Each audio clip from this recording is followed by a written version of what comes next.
Por que falar para 1000 se só 100 entendem você? Eu tô falando de segmentação. É muito comum as pessoas falarem assim, você tem que vender para a segmentação certa, você tem que vender para os clientes certos, você tem que saber se posicionar.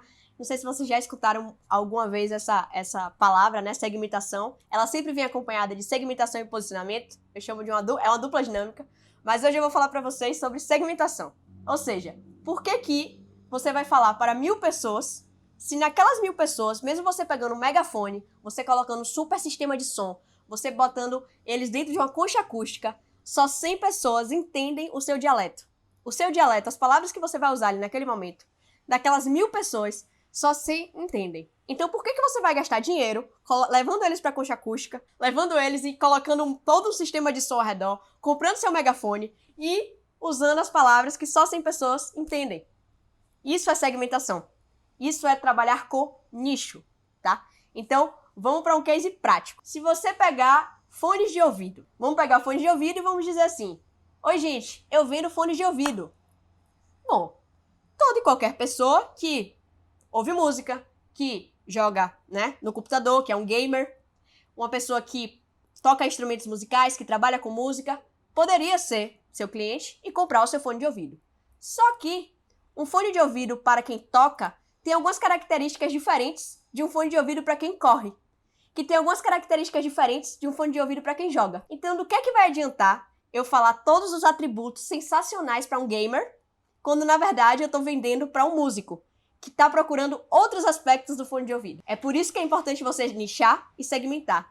É por isso que é importante você falar e usar a linguagem certa para a audiência certa. Então, quando eu falo de segmentação, eu estou falando de entender quem é aquele grupo de pessoas.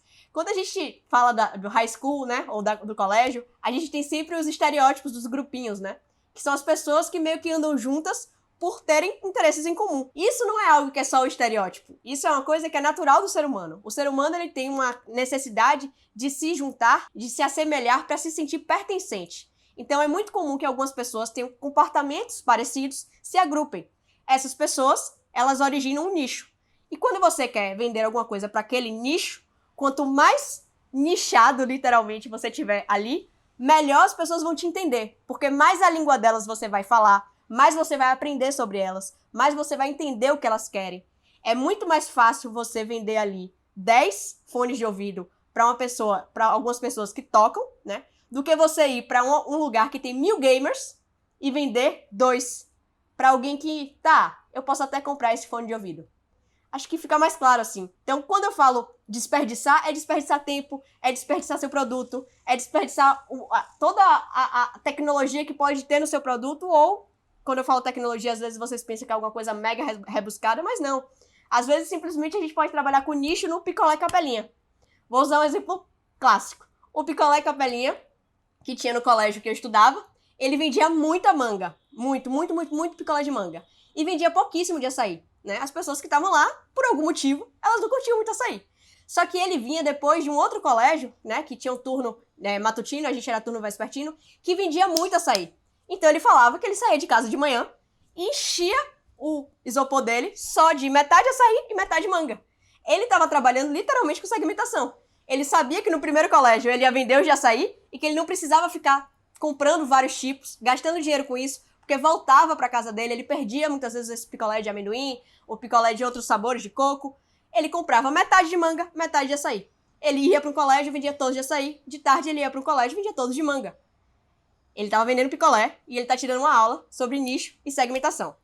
Uma dica de ouro, né? Para a gente fechar com chave de ouro literalmente. Quanto mais você nichar, maior a probabilidade de você ser o número 1 do seu mercado. Ou seja, o que significa isso? Se você vende contabilidade, né? Se é um escritório de contabilidade, você pode ser um escritório de contabilidade especializado em pets, em clínicas veterinárias e pets. O que significa isso? Significa que, para o dono de um pet, você sabe muito mais os pormenores que eles passam do que um escritório de contabilidade que atende a toda e qualquer pessoa, que vai ser mais generalista, que não vai entender qual é aquele imposto específico que tem quando você transaciona coisas relacionadas ao mundo pet. Então, a gente tem ali contadores especializados em contabilidade empresarial, contadores especializados em contabilidade empresarial dentro do ramo da saúde pet dentro do ramo da saúde em clínicas pet, por exemplo. Então, quando você está se posicionando aqui, você tem 10 mil outros concorrentes. Aqui, você tem 8 mil. Aqui, você tem 5 mil. Aqui, você tem 3. Aqui, você pode ter 2 ou 1. Quanto mais você nichar e mais você se segmentar, maior o oceano azul do nicho que pode aparecer para você e mais especialista você pode ser ali naquela segmentação.